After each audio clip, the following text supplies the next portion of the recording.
Abra sua Bíblia comigo no livro de Hebreus. Oh, glória a Deus. Ó, escutei um aleluia aqui. Aleluia. Glória a Deus.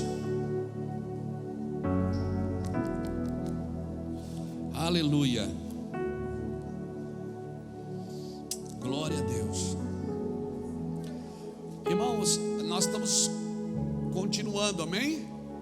Estamos continuando o que a gente começou lá no comecinho de fevereiro, falando sobre arrependimento, sobre remissão, quebrantamento, e hoje saltou em Hebreus. Eu gostaria que você abrisse Hebreus capítulo 2. O livro de Hebreus é fantástico porque é a graça explicando a lei. O livro de Hebreus é maravilhoso, né? Alguns escritores acreditam que foi uma mulher que escreveu, porque ela termina 13 capítulos dizendo: nessas minhas poucas palavras. Então, alguém acredita, né? Os teólogos de plantão. Brincadeira, hoje eu estou hilário, não estou, gente? Ai, Jesus, como é bom ser crente, não é? O pessoal diz assim: não, você tem que ser sério, pastor. Irmão, vou falar uma coisa: cara feia não é sinônimo de santidade, nem de seriedade, amém? Para mim, um crente que não é alegre, ele é um difamador do evangelho. Todo crente precisa ser alegre, amém? Alegre, não precisa falar mal dos outros para ser alegre, não precisa mexer no que é dos outros para ser alegre, não precisa rir dos outros para ser alegre, né? Como eu fiz agora, né? Mas a alegria do Senhor é a nossa força, amém? Quando você vive para alegrar o coração de Deus, a alegria, irmãos, ela não é um sentimento, é um fruto do Espírito, é uma decisão. Eu decidi ser alegre, amém? Amém? Tá difícil? Tá. Tem problema? Tem. Não está fácil? Como que não? Claro que não. Mas nós decidimos, tivemos uma palavra do Senhor para ser alegre. Vamos ser alegres, gente. Amém? Se olhar para o lado, você vai ver situações com muito mais dificuldade, não é? Você olha às vezes para pessoas que estão perto de você, você vai ver pessoas com tantas dificuldades, e você está aqui sentado no culto hoje, você está em casa acompanhando pela internet, não é? Tem gente que acha que, tem gente que gosta de ressaltar o seu sofrimento, né? Não, eu sofro mais do que você. Tem gente que você não dá para cumprimentar. Tem gente que você não dá para cumprimentar. Você conversa, tal, quando você pergunta como é que você está, já era. Ela traz um currículo assim só de sofrimento e derrota. Ela está alegre, você diz: e aí, como é que você está? Estou tão doente. Pronto, já era. E aí ela diz: não, eu tenho uma úlcera aqui. Aí você diz: úlcera? Eu tenho uma úlcera aqui. E aí o outro diz: eu também tenho. Ele disse: mas a sua não sangra, a minha sangra. Ele tem prazer. Você tem dor na perna? Eu tenho. Tem nessa aqui? Não, eu tenho nas duas. Ele sempre tem mais do que o outro, só derrota. Então, irmão, muda o seu vocabulário. Para mudar o vocabulário tem que mudar o pensamento. E para mudar o pensamento, você tem que estar conectado com a palavra de Deus, porque a palavra de Deus, ela renova a sua mente, e uma mente renovada vai mudar o vocabulário. Se você começar a construir com palavras ao seu redor, palavras de bênção, palavras de vitória. Mas eu estou fraco, então diga ao fraco: eu sou forte. Amém? Amém? Glória a Deus. Você já viu o útero morto gerar alguma coisa? Não, irmão. Para o filho nascer, a mãe tem que estar viva. A mãe tem que estar viva para gerar. Amém? Se você quer gerar, você tem que estar vivo, ligado. Amém, meu irmão? Glória a Deus. Abra comigo Hebreus capítulo 2. Diz assim: portanto, devemos atentar com mais diligência para as coisas que já temos ouvido, para que em tempo algum nos desviamos dela. Meu Deus. Pois se a palavra falada pelos anjos permaneceu firme, e toda a violação e desobediência recebeu uma justa retribuição, como escaparemos nós se negligenciarmos tão grande salvação, a qual, começando a ser anunciada pelo Senhor, foi a nós depois confirmada pelo que a ouviram. Também Deus testificou com eles, por meio de sinais, prodígios e vários milagres e dons do Espírito Santo, distribuídos segundo a sua vontade. Deixa eu ver uma coisa aqui. Achei. Glória a Deus. Eu quero ler em outra tradução, para clarear bem, tá bom? Quanto mais a gente entende, mais a gente desfruta. Portanto, precisamos prestar muita atenção às verdades que temos ouvido para não nos desviarmos dela, pois a mensagem que foi transmitida por meio de anjos permaneceu firme, e toda transgressão e desobediência recebeu um castigo merecido. O que nos faz pensar que nós escaparemos se nós negligenciarmos essa grande salvação anunciada primeiramente pelo Senhor e depois transmitida a nós por aqueles que ouviram falar? E Deus confirmou a mensagem por meio de sinais e maravilhas através de diversos milagres e também por dons do Espírito Santo, conforme a sua vontade. Graças a Deus. Hebreus é fantástico, irmãos. Obrigado, Senhor, pela tua palavra. Hebreus é a graça explicando a lei.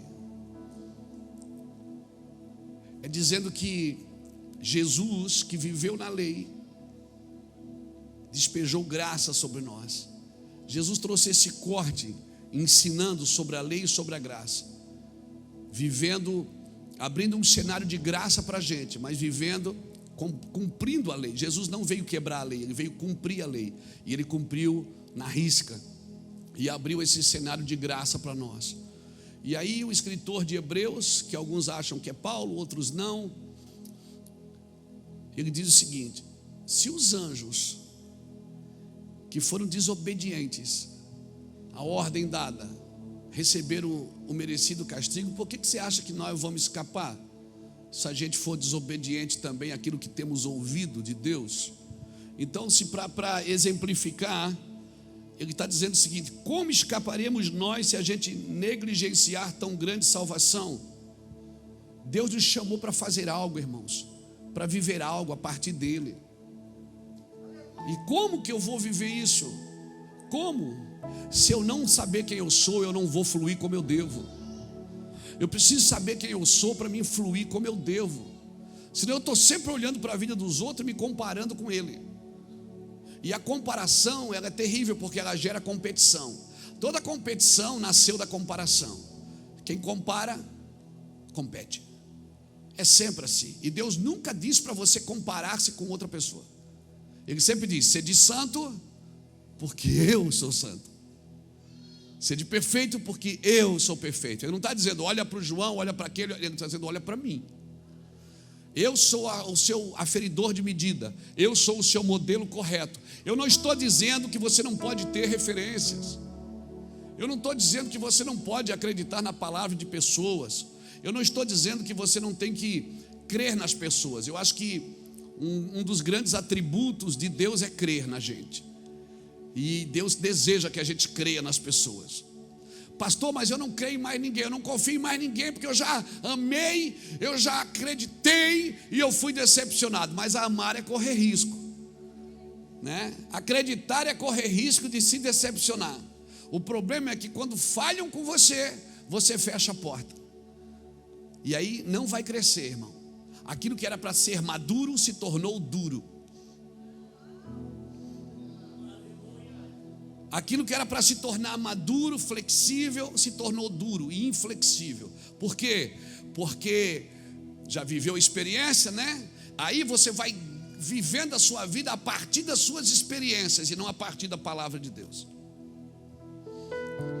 Você fez, não deu certo. Você acreditou e foi desonrado. Você amou e foi decepcionado. E aí você fecha o coração, fecha a sua vida, se isola, Provérbios 18 diz que aquele que se isola, ele busca a sua própria ruína. Se isola, porque tem medo de se ferir de novo. Sabe aquela pessoa que machucou o braço? Você vai dar paz do Senhor para ela, ela faz assim, ai. Por quê? Porque está ferido aquele lugar. Amém? Amém? Então todo lugar que está ferido precisa ser tocado por Deus. Lembra quando Isaías disse: eu sou homem de lábios impuros? Por quê? Porque ele disse: eu vi a glória de Deus e eu sou homem de lábios impuros. Na hora um anjo foi lá, pegou uma brasa e passou na boca dele. Por que o anjo passou na boca dele? Porque ele disse: eu sou homem de lábios impuros. Ele reconheceu quem ele era. Deus só pode tocar aonde você reconhece que precisa ser tocado. Deus não toca por tocar, Ele só toca. Se Ele dissesse: eu sou homem de ouvidos impuros, o anjo ia tocar no ouvido. Então vamos falar de Deus, vamos falar com Deus da gente. Vamos parar de falar com Deus dos outros. Quando a gente se relacionar com Deus, se encontrar com Deus, vamos falar da gente. Deus, eu sou assim, eu sou esse cara ruim, eu estou doido para dar um... Estou doido para brigar, eu sou ruim mesmo, é só me ofender que eu viro bicho.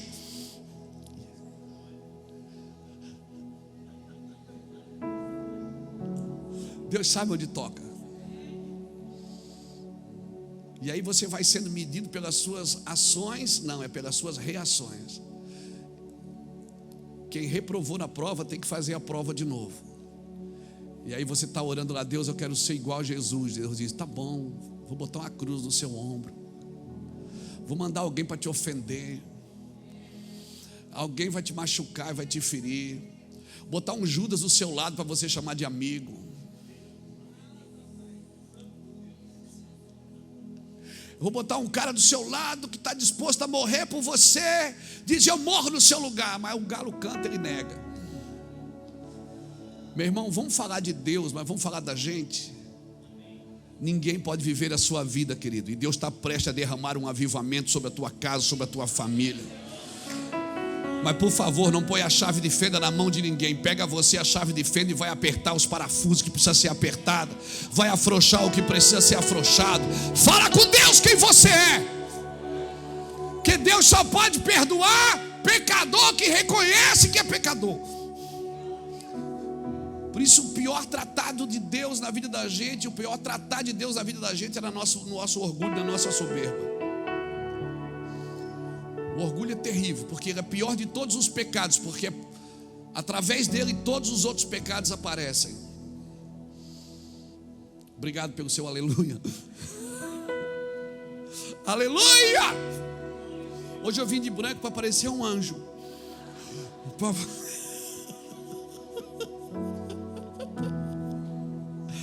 Querido, mas quer saber de uma coisa? O encontro com Deus vai mostrar você para você mesmo.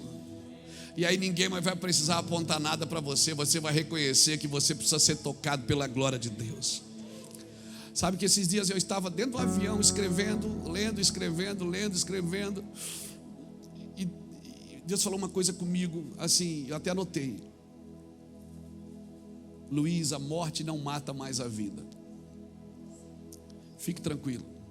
A morte não mata mais a vida, porque a vida veio e venceu a morte. Quando a vida venceu a morte, a morte não tem mais poder de matar a vida. Amém? Quando a morte vem, ela só transfere você de um lugar para o outro, de um lugar provisório para um lugar eterno. Então eu vou morrer para ir para esse lugar? Não, você já pode viver a eternidade agora. Porque a Bíblia diz em Eclesiastes 3:10 que Ele colocou a eternidade no coração do homem. Então a eternidade já está aí. Você já pode viver aqui como se estivesse lá. Não, você não entendeu não. Você já pode viver aqui como se você já estivesse com Ele lá. Por quê? Porque eu sou um ser eterno. Por isso, não deixe a mulher moderna roubar você da mulher eterna. Não deixe o homem moderno roubar você do homem eterno. Você é um homem eterno, você vai viver para sempre.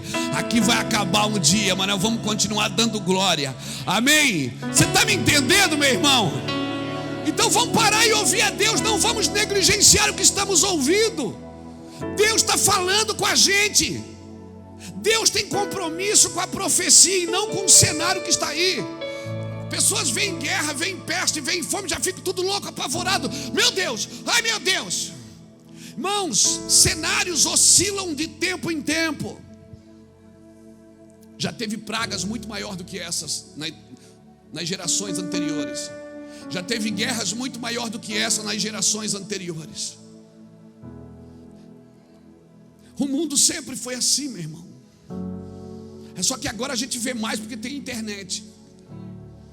Mas antes não tinha internet. E o homem continuava sendo mau. Por isso não adianta tirar o homem da internet. Caim não tinha smartphone e matou seu irmão. Porque a maldade do homem, ela está no coração do homem. O homem bom tira do seu bom tesouro coisas boas, mas o homem mau tira do seu mau tesouro coisas más. Por isso, enquanto meu coração for dominado por mim, Deus não pode controlá-lo, Deus não pode conduzi-lo. Por isso eu preciso entregar a minha vida ao Senhor, porque só o Senhor pode me conduzir. Eu preciso dar para o fabricante o cuidado da minha vida, porque só Ele sabe o que realmente faz bem para mim. Você está me entendendo, meu querido? Hoje eu estou meio evangelístico, amém? Mas Deus não fala mais comigo. Deus não precisa ficar repetindo, porque a palavra dele ecoa na eternidade. O que ele falou uma vez está falado e está dito para sempre. O que ele disse uma vez está dito para sempre. E Deus não tem compromisso com esse cenário que oscila. Deus tem compromisso com a profecia, para que ela se cumpra, e ela vai se cumprir. Por isso, tire seus olhos do cenário e coloque os seus olhos na profecia, porque a profecia é a realidade presente de Deus para os nossos dias. O nosso trabalho como igreja não é escolher um lado, é ficar com a profecia e dizer: Senhor, que se cumpra a tua palavra assim como está sendo dita. Eu fui chamado para orar por paz.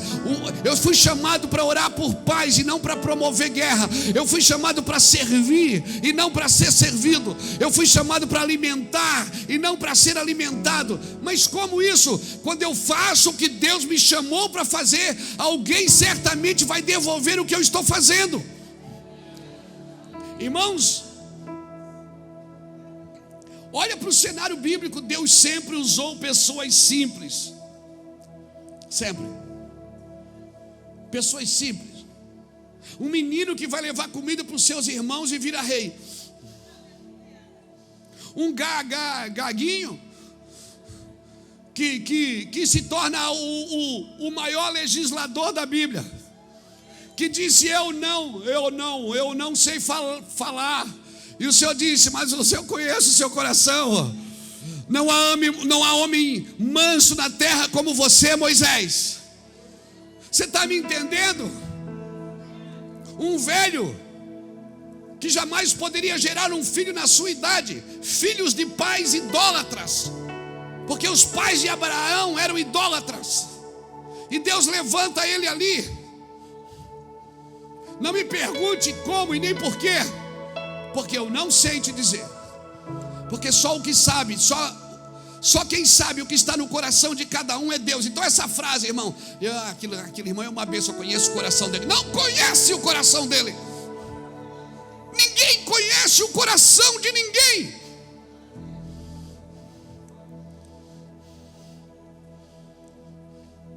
Você vai ver muita gente boa fazendo coisas erradas, e você vai ver muita gente má fazendo coisas certas. E você vai sempre julgar pelo comportamento. Ah, meu Deus. Por isso, eu tenho medo de falar essas coisas, que os infernautas me arrebentam depois. Mas é por isso, irmão, eu vou te falar uma coisa. Pega essa no seu espírito. É por isso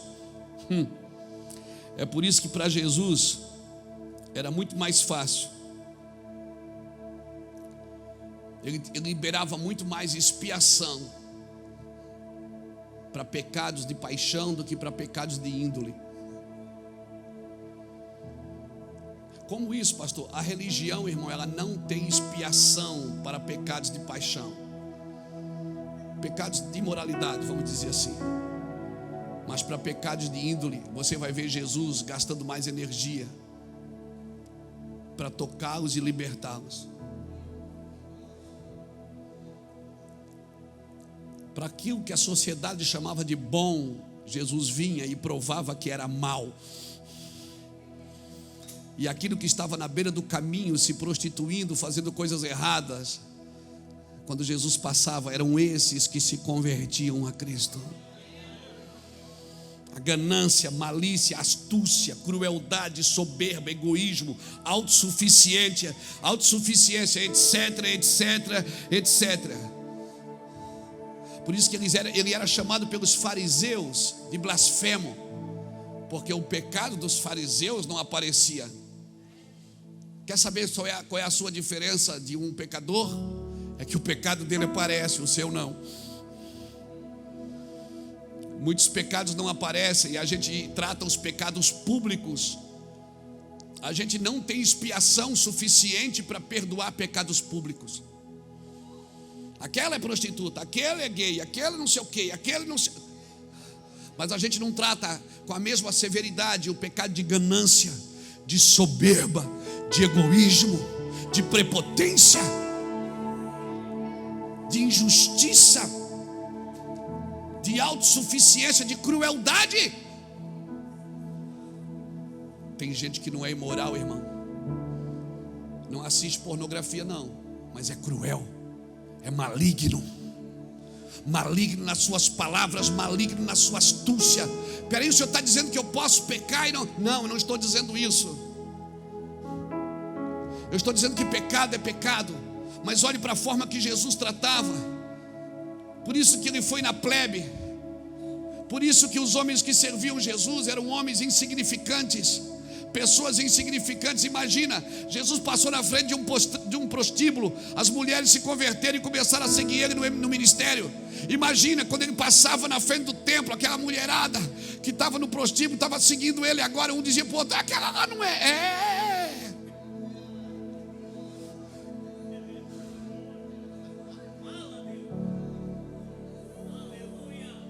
Porque a gente não trata com a mesma severidade.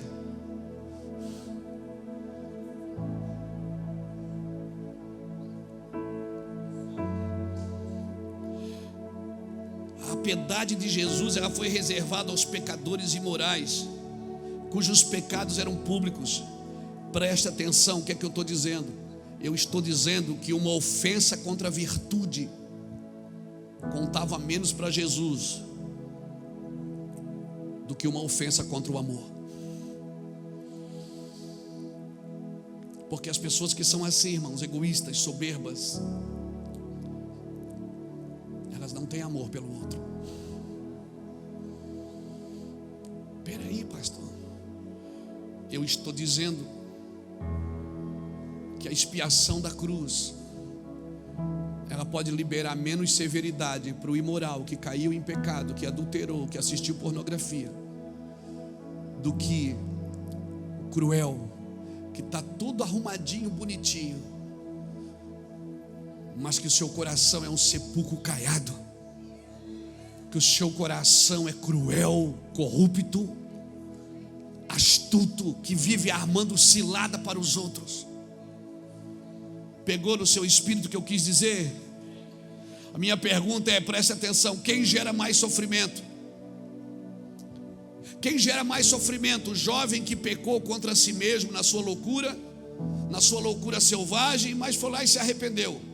Ou o homem que planejou a sua vida com astúcia, crueldade, que sacrifica tudo pelo benefício próprio, que vive em sórdida avareza e injustiça?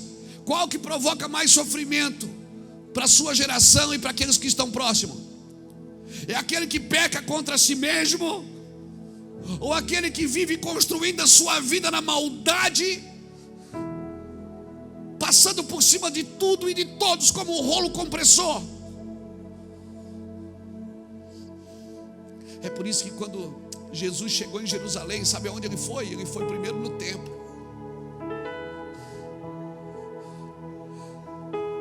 A severidade dele, ele não expulsou mercadores do mercado, ele expulsou mercadores do templo. A severidade de Cristo foi com aqueles que se diziam ser dele, mas não tinha o seu coração. Se nós queremos um avivamento, Ministério Mevã, nós precisamos pelo menos olhar no espelho de manhã e perguntar: será que eu estou ficando parecido com Cristo? Será que eu estou amando como Cristo amava? Será que o desenho de Deus, eu estou vivendo o desenho de Deus na minha vida? Eu não estou dando aqui uma oportunidade para você pecar, não, não é isso. Irmãos, pecado de índole está firmado em falta de amor. O temperamento vingativo, rancoroso, que sempre busca oportunidade para contender. Aquele que tem um espírito invejoso, que não suporta a alegria do outro. A língua amarga e amaldiçoadora. Pessoas que ficam contentes consigo mesmo quando produzem miséria nos outros. Esses serão severamente castigados pelo Senhor. Não é aquele cara que te pede uma moeda na esquina para fumar crack. Ele está pecando contra ele mesmo.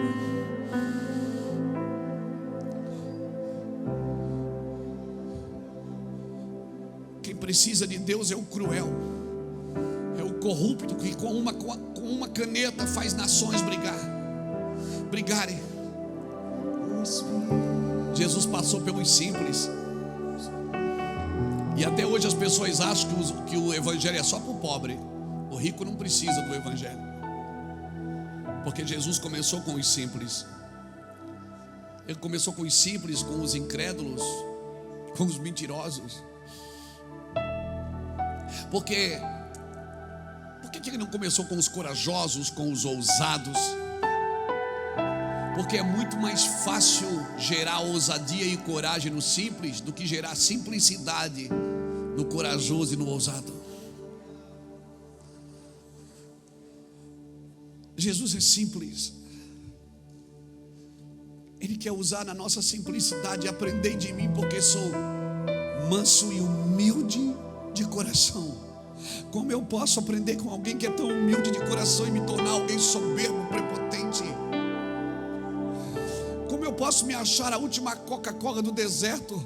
Como eu posso me achar o melhor de todos se eu aprendi com alguém que é simples, que morreu por todos? Como eu posso substituir o evangelho de alguém que morre por todos, quando alguém que usa todos para lhe servir? Cristo, irmão, era o Cristo do povo. Cristo agia e pensava como alguém do povo. Cristo era do povo. Ele era tão parecido com o povo, com gente, que Judas teve que beijá-lo, senão os guardas não sabiam quem ele era, porque ele estava misturado no meio de gente. Cristo, você encontrava Jesus no shopping, você encontrava ele no mercado, você encontrava ele sentado conversando com alguém, você encontrava ele comendo um cachorro quente na esquina, você encontrava Jesus na casa dos seus amigos em Betânia, você encontrava Jesus na plebe, você encontrava ele em todos os ambientes. Ele era gente, parecido com gente. E a forma como Jesus conseguiu conduzir ao longo da sua vida esse homem do povo, foi que lhe permitia ver o defeito e a corrupção da sociedade. Ele viu o defeito de um sistema religioso e social. Só que quando ele falava, ele não apontava os defeitos. Ele sempre falava a partir da sua natureza. Porque se você quer condenar um prédio que está torto, você não tem que ficar apontando: o prédio está torto. Constrói um reto do lado. O prédio que está reto vai denunciar o que está torto. O problema é que nós temos facilidade e praticidade para condenar o errado,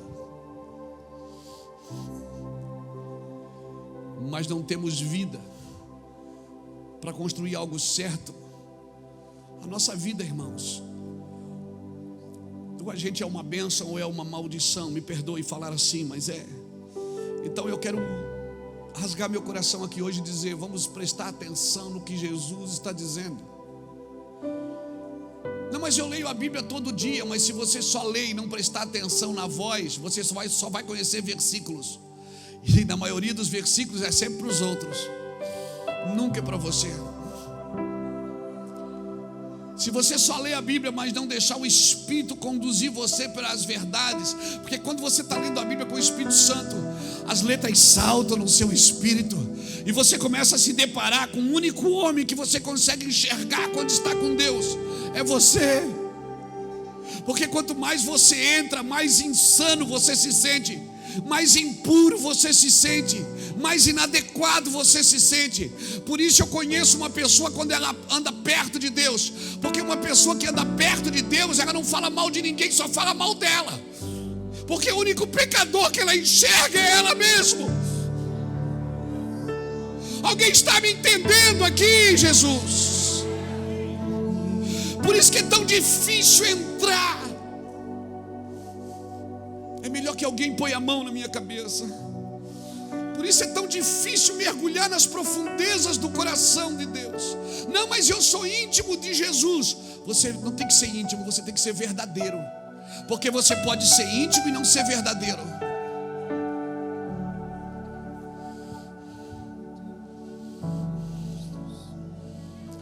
Como isso, pastor? Não se escandalize com o que eu vou dizer, mas existe uma diferença de fazer sexo e fazer amor.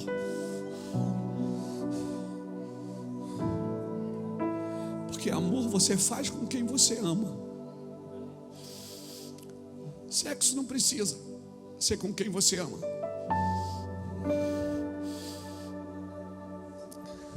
Por isso que quem só quer só sexo, pague por ele. Mas quem quer fazer amor, irmão, você não paga para fazer amor.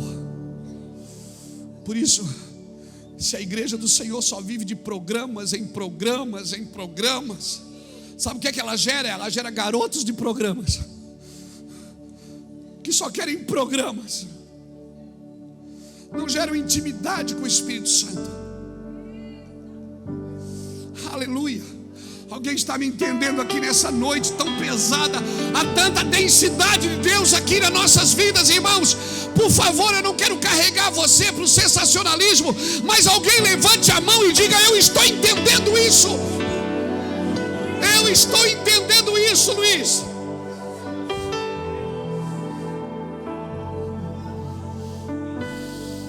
Eu estou entendendo isso. Vamos ouvir o que Deus tem para dizer. Ele deixou claro: quem tem ouvidos, ouça o que o Espírito diz à igreja. E deixa eu te falar uma coisa: quem governa não é quem ouve, quem governa é quem fala. É quem tem a voz que governa, não quem ouve, mas quem fala. E quem fala é Ele. Agora eu preciso entender que Jesus me chamou para imitá-lo, não só para ouvi-lo. Para que eu ouço Cristo? Para imitá-lo, não é só para ouvi-lo. É ouvir e praticar, ouvir e praticar, ouvir e praticar, ouvir e obedecer. Meu coração está disposto a te ouvir e obedecer. Agora pasme, a palavra ouvir, ela vem do hebraico, a palavra chamar. E a palavra obedecer no hebraico também é chamar. No hebraico não existe duas traduções, é uma tradução só para duas palavras em português. Ouvir e obedecer é a mesma tradução, chamar. Por quê? Porque no vocabulário de Deus, quando Ele fala, Ele espera que você ouça e obedeça. Por isso não tem duas traduções quando Ele fala.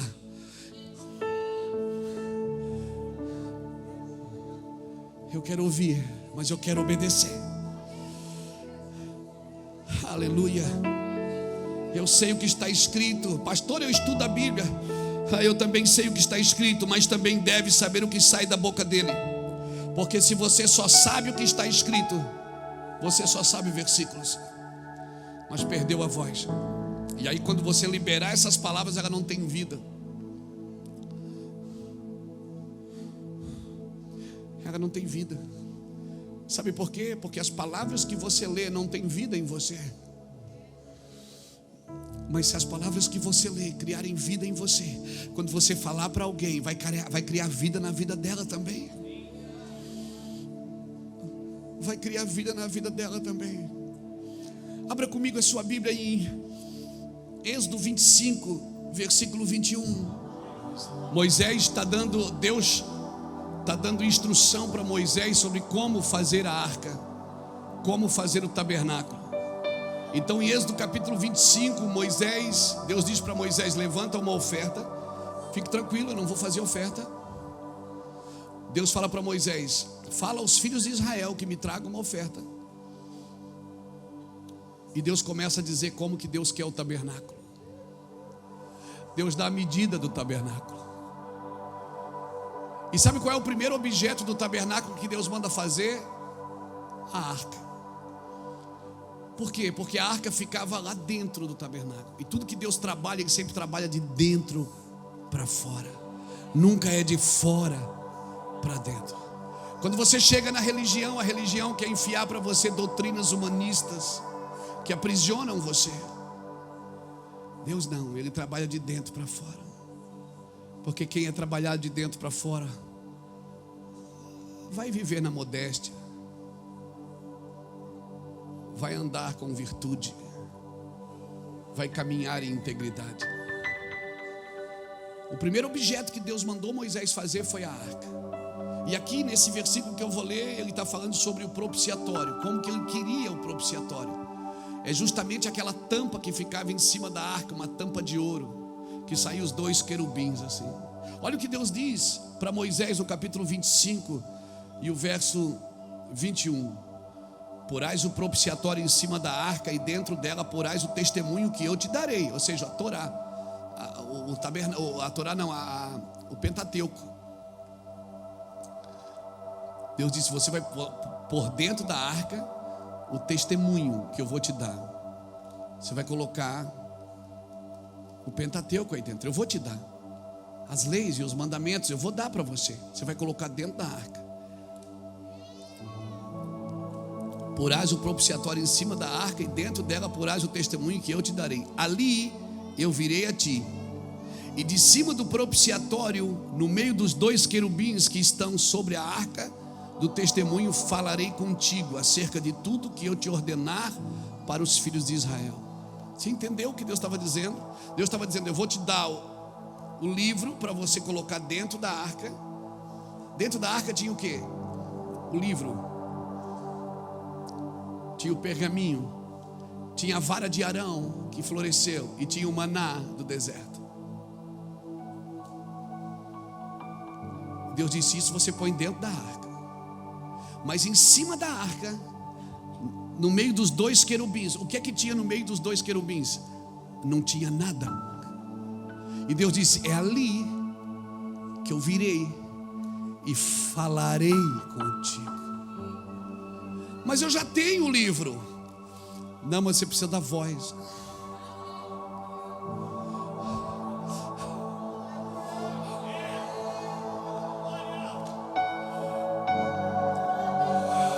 De dentro para fora.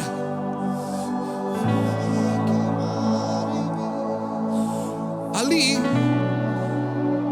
em cima do propiciatório, no meio dos 2 querubins, ali não tinha nada. Por que 2 querubins? Lembra quando Adão foi tirado do jardim com Eva? O que é que Deus botou na porta? 2 querubins para guardar o quê? O jardim vazio. Porque no lugar que Deus fala não pode ter nada, nenhum interesse seu. O lugar tem que estar vazio para você ouvir a Deus. E no lugar que Deus fala, você não fala, você só ouve. Você não diz: Deus me dá isso, Deus me dá aquilo, Deus não, cala a boca. Você fala na vigília, você fala no culto, você fala na reunião de oração, você fala no clamor por nações. Mas quando você para no meio dos 2 querubins, e Deus diz: não, deixa eu falar. Eu quero construir a minha vida. Você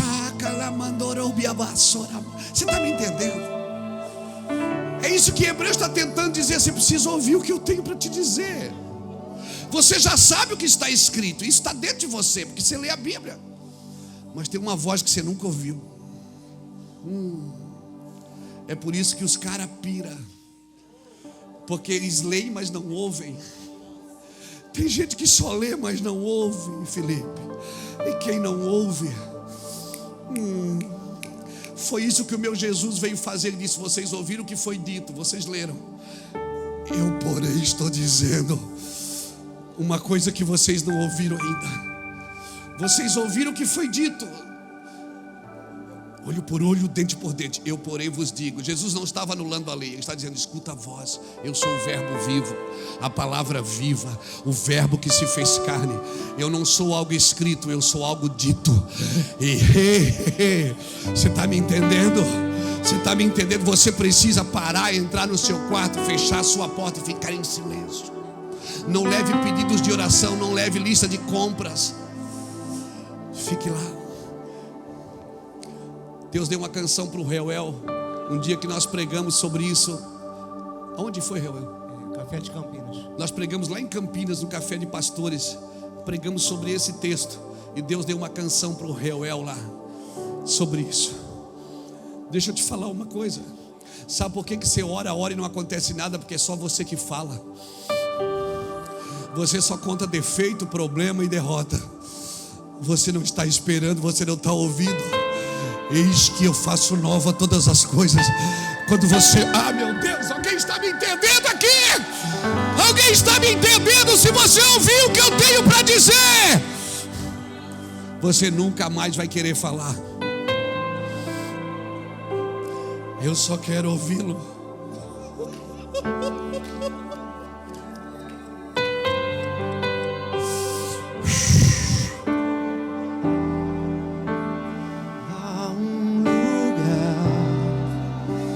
Os querubins na arca, neste lugar, tua presença é manifesta, e para este lugar, eu não levo nada, somente eu e você.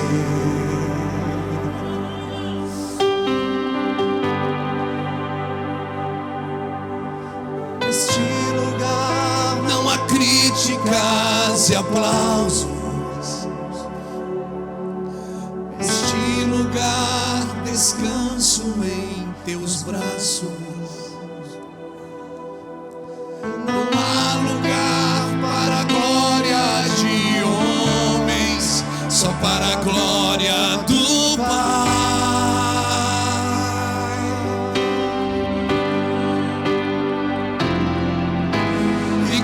Eu fecho a porta do meu quarto, eu abro a porta do meu coração e expresso a ti todo o meu amor em adoração.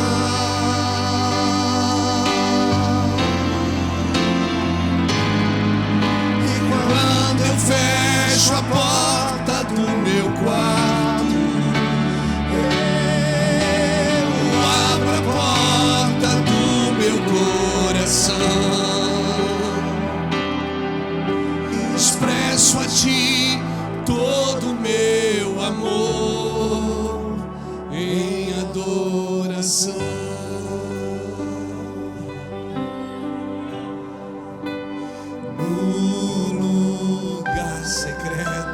Só eu e você, eu me esvazio, venha me encher no lugar secreto.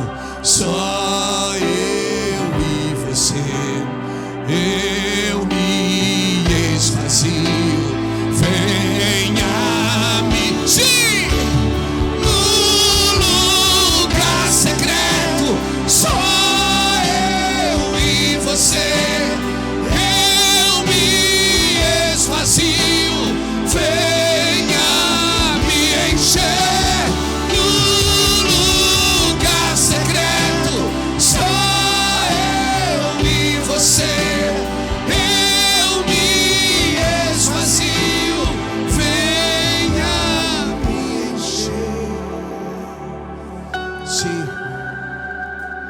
ali eu virei. Sabe quando é que ele vem? Quando o lugar está vazio, quando o lugar não tem seus interesses, não tem suas vontades. Entendeu a diferença de fazer amor e fazer sexo?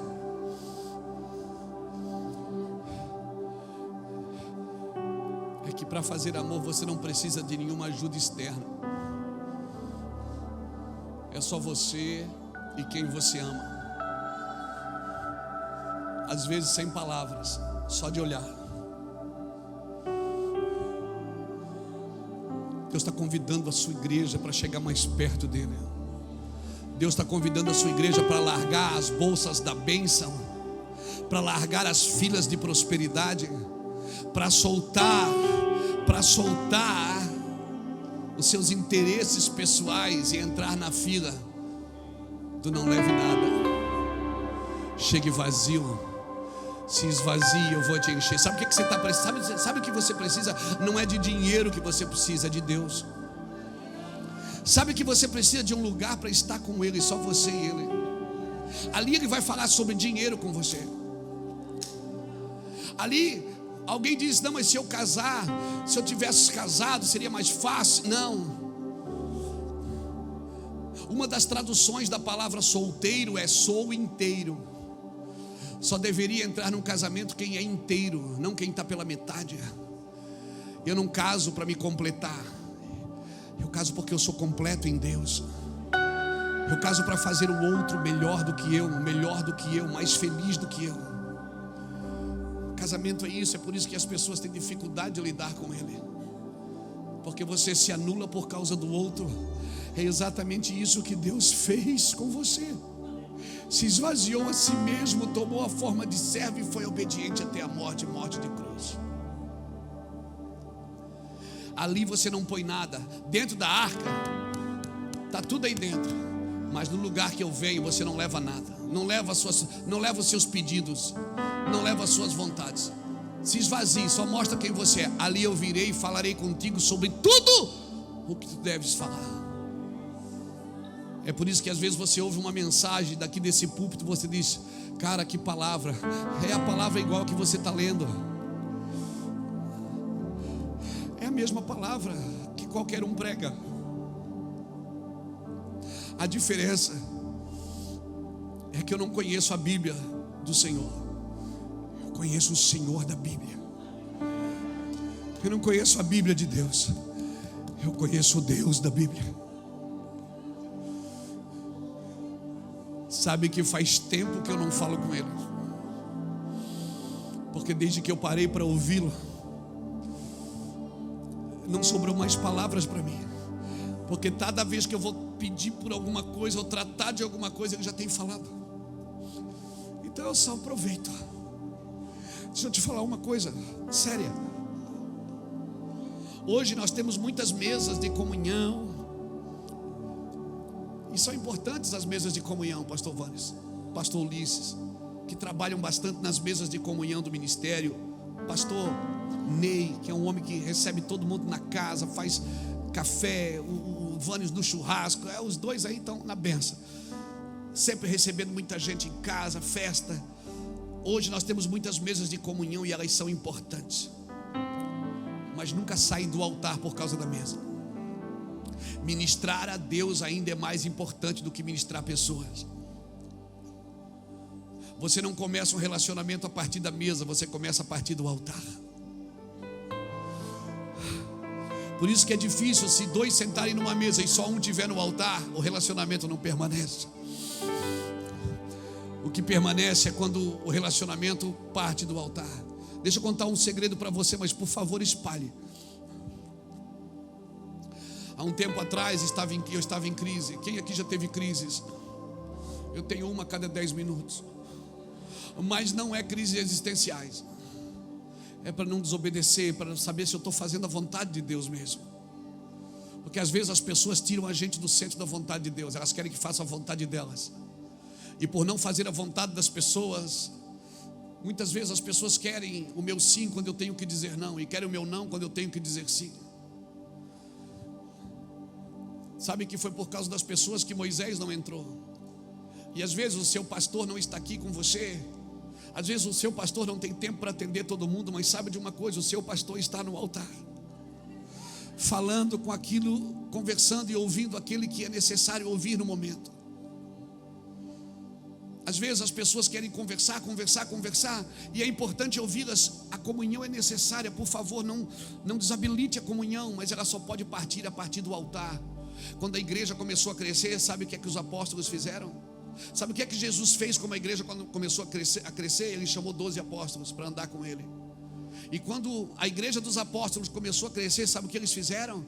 Eles separaram um homem para servir a mesa, porque eles disseram: nós não vamos sair da comunhão do altar e da palavra. Nós vamos continuar na comunhão. Por favor, obreiros que aqui estão, ministros do Senhor, músicos, danças, todos os ministérios dessa casa, por favor, não saia do altar por causa da comunhão da mesa.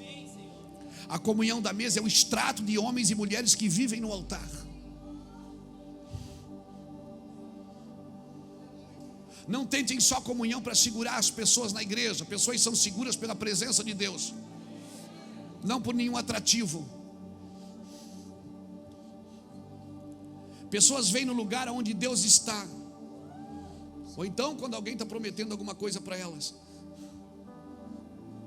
Então, por favor, hoje nós temos muitas mesas, mas não saia do altar por causa da mesa. Servir tem que ser a partir do altar e não a partir da mesa. O ministério ao Senhor, nós somos chamados para ministrar ao Senhor. E depois de ministrar ao Senhor, então nós podemos sair para ministrar pessoas. Todo mundo que quer ministrar pessoas sem ministrar ao Senhor não está ouvindo a Deus. Vai ministrar as pessoas segundo a doença da sua alma, segundo a dor da sua carência, e não segundo a palavra de Deus. Entenda isso. O trabalho da igreja nesse cenário é ser profético. A igreja, sabe qual é o trabalho? É levantar as mãos de um presidente, de um prefeito, de um governador, não beijar seus pés. O trabalho da igreja é andar num cenário profético. A igreja profetiza para que o governo crie leis de acordo com a profecia. Mas sabe qual é o problema? A igreja quer criar leis.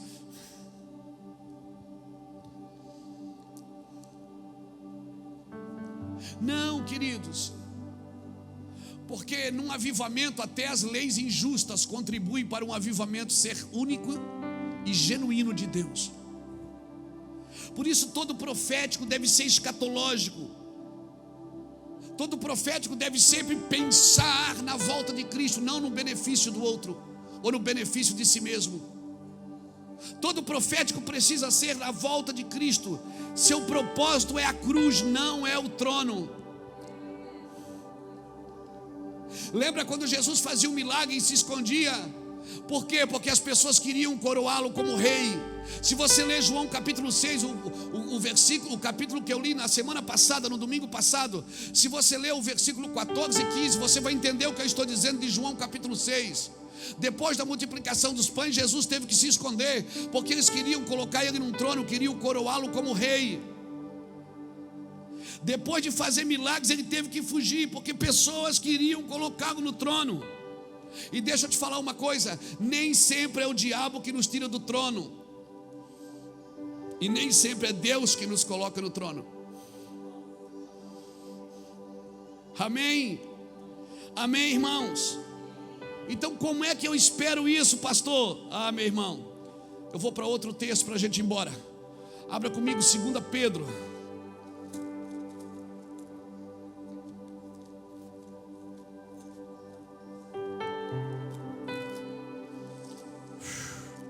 Que noite.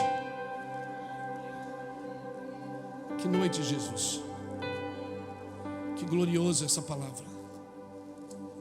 Obrigado pela tua palavra, Senhor, pela tua voz.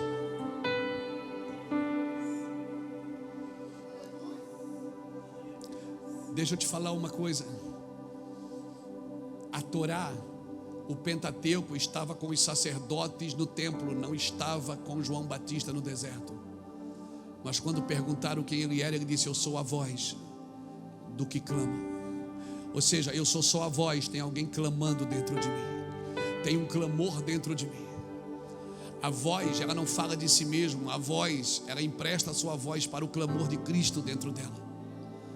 Eu sou a voz do que clama, ele disse. disse. Eu não sou a voz, eu não sou o clamor, eu sou a voz. O clamor dentro de mim é outro que está gritando dentro de mim. Olha o que diz 2 Pedro, capítulo 3. Leia comigo o versículo 12 até o 14, diz assim: esperando o dia de Deus e já antecipando sua vinda. Nesse dia ele incendiará os céus e os elementos se derreterão nas chamas. Nós, porém, aguardamos com grande expectativa o novo céu e nova terra, que ele prometeu, um mundo pleno de justiça. Portanto, amados, enquanto esperam que essas coisas aconteçam, esforce-se para levar uma vida pacífica, pura e sem culpa aos olhos de Deus. Algumas traduções dizem que nós estamos esperando e apressando a sua vinda. Esperando e desejando, esperando e apressando. Ou seja, eu não estou sentado na igreja esperando Jesus voltar, eu estou me esforçando, eu estou trabalhando, eu estou desejando ardentemente. Essa palavra desejar é trabalhar até perder todas as forças por uma causa. Nenhum homem está disposto a morrer por aquilo que ele duvida. Alguém sempre está disposto a morrer por aquilo que acredita. Por isso, aquele que não nega a si mesmo, ele não pode ter a vida de Cristo na sua vida. Se prepare, porque uma cultura de avivamento, ela cultiva o imprevisível e o inesperado. Toda cultura de avivamento, ela cultiva o imprevisível. Você espera de um jeito, acontece de outro. Você prepara a sala, ele entra pela cozinha. Meu Deus, é incrível. Você se organiza para uma coisa, ele se organiza e vem de outra forma. Depois você lê, eu vou terminar, Eclesiastes capítulo 9, versículo 11.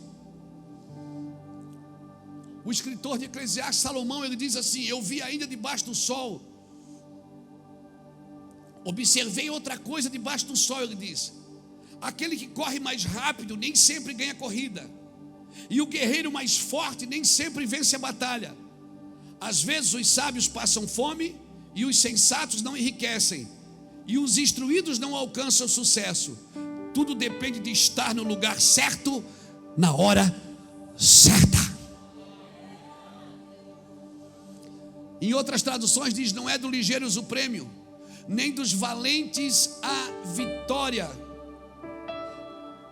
nem dos sábios a fartura, nem dos sensatos a riqueza, e nem dos instruídos o sucesso, mas o favor e a oportunidade acontece a todos.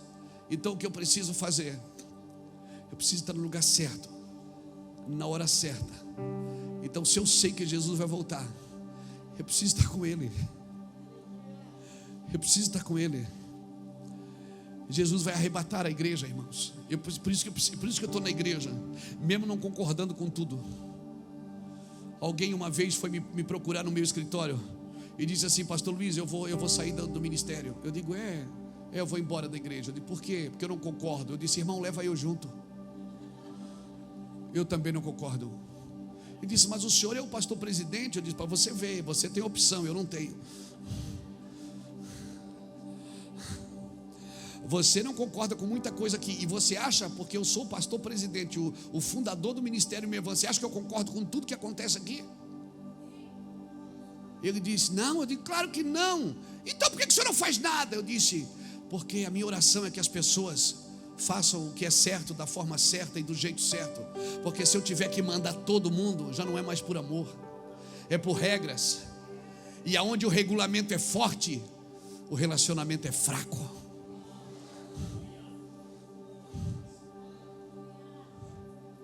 Peraí, um pai que precisa castigar os filhos é porque eles são desobedientes. Como eu não sou pai, o pai é ele, eu deixo por conta dele. Eu só falo, estou todas as semanas aqui falando a mesma coisa.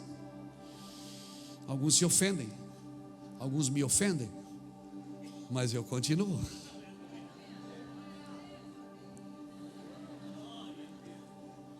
Porque para onde eu irei? Se só tu tens a palavra de vida eterna. Vou me esconder em casa, depressivo? como um pastor doente, porque as ovelhas não ouvem o que ele diz? Não, as minhas ovelhas ouvem a minha voz. Se não ouve mais a minha voz, é porque não é mais minha ovelha. E se não é mais minha ovelha, não tem problema e congregar em outro ministério, porque de repente vai ouvir outra pessoa. E eu fico feliz com isso, eu não fico triste nem amargurado. Por quê? Porque as ovelhas ouvem a voz. Se não ouvem, quem sabe eu não estou falando claro? O meu trabalho não é forçar ninguém.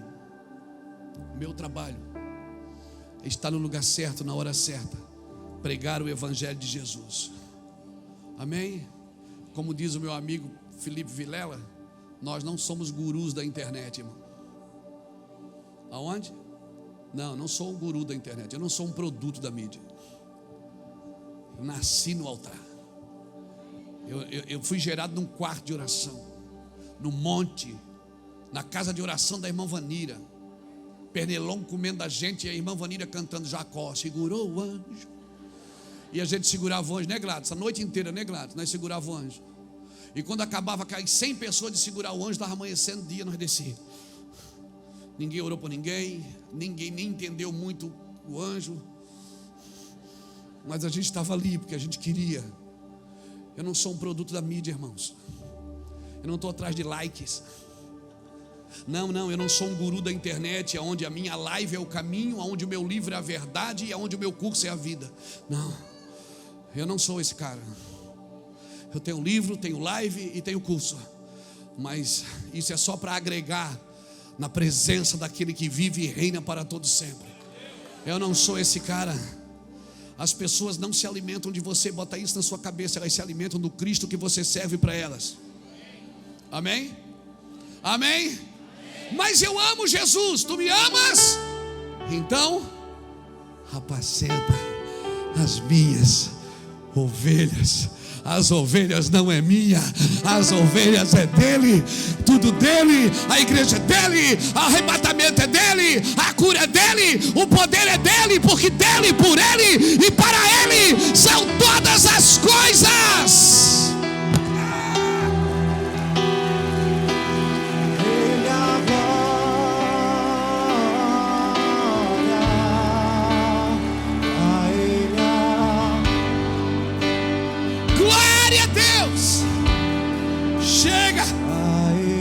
Chega.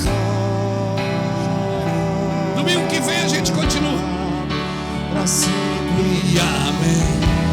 Porque dele, por ele e para ele. Porque dele, por ele, para ele são todas as coisas. Uau, uau, uau, uau, uau, uau, uau, uau.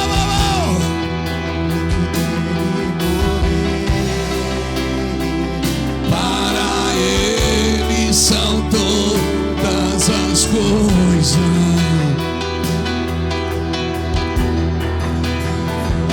Ele a glória, a ele a glória,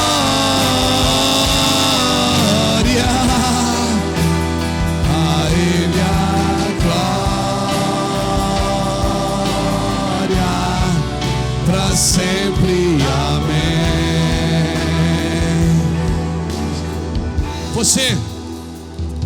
Você que acordou hoje e disse assim: hoje eu vou na igreja, hoje eu vou, e Deus vai falar comigo. E se Deus falar comigo, eu vou entregar minha vida para Jesus. E você veio aqui hoje debaixo dessa palavra. Então saia do seu lugar e venha entregar sua vida para Cristo, porque Jesus disse: eu quero você. Vem cá, meu amigo, vamos orar com ele. Aplauda o Senhor pela vida deste homem. Aleluia. Aleluia. Salvação é importante, irmãos. Glória a Deus.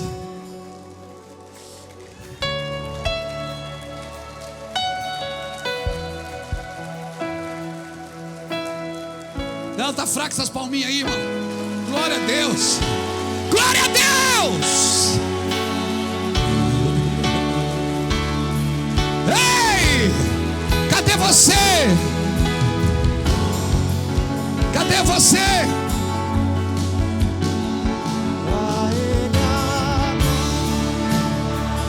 Glória a Ele, a glória a Ele, a glória para sempre. Amém. Tem mais alguém que gostaria de entregar a sua vida para Cristo? Deus vai mudar a sua vida, cara. Amém? Você crê nisso? Deus vai mudar a vida de vocês. Estenda a mão para cá. Senhor, nós oramos por estes homens. Pedimos a tua graça sobre a vida deles. Pedimos o teu favor sobre a vida deles. Cobre-os com o teu sangue, livra-os de todo o mal. E que o nome do Senhor Jesus seja glorificado na vida e na casa deles. Em nome de Jesus, nós oramos por um novo tempo. Oramos por um novo tempo. Um novo tempo, garoto, na sua vida. Amém? Um novo tempo.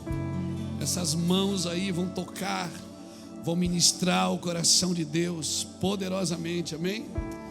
Louvado seja Deus. Abençoamos sua vida, queridos. Abençoamos sua vida para a glória de Jesus. Deus os abençoe poderosamente. Pastores, dê um presente para eles ali, para eles levar para casa para ler. Amém? Quero dar um presente para vocês. Enquanto isso, eu quero orar por você. Ó, deixa eu falar uma coisa séria. Deus é um Deus de ambiente. Ele não fez o homem sem fazer primeiro um ambiente. E quando o homem pecou, o homem não perdeu Deus, ele perdeu o ambiente. Ele perdeu aquele lugar que Deus vinha conversar com ele. Você quer ver Deus se manifestar dentro do seu lar assim com força? Prepare um ambiente só para você e para eles. Assim, esse lugarzinho aqui é meu e deles, só nós dois. Eu e a minha família. Aqui eu vou vir ler a minha Bíblia. Pode ser uma cadeira debaixo de um pé de jabuticaba. Pode ser uma cadeira debaixo de um pé de árvore. Pode ser no canto do muro. Mas se você disser, aqui eu vou vir conversar com o Senhor, é nós dois, aqui é nós. Prepare um ambiente, você vai vir, Deus vem com tudo. E quando você estiver com Ele, para de falar. Fica quieto. Eu vou ficar ali sem sentido. Você pensa que não tem sentido. No passar dos dias, você vai começando a entender o coração de Deus e como que Deus quer que você se mova. Deus vai dando sinais. Cara, é incrível. As coisas vão começar a se mover. Deus vai falar com você. Deus vai usar pessoas para falar com você. Eu me lembro de uma vez quando, antes de começar o Ministério Mevan, eu e Iraci fomos para Blumenau. A gente saiu de Itajaí, um momento muito difícil da nossa vida. E a gente foi para Blumenau em 1999, 2000, 22 anos.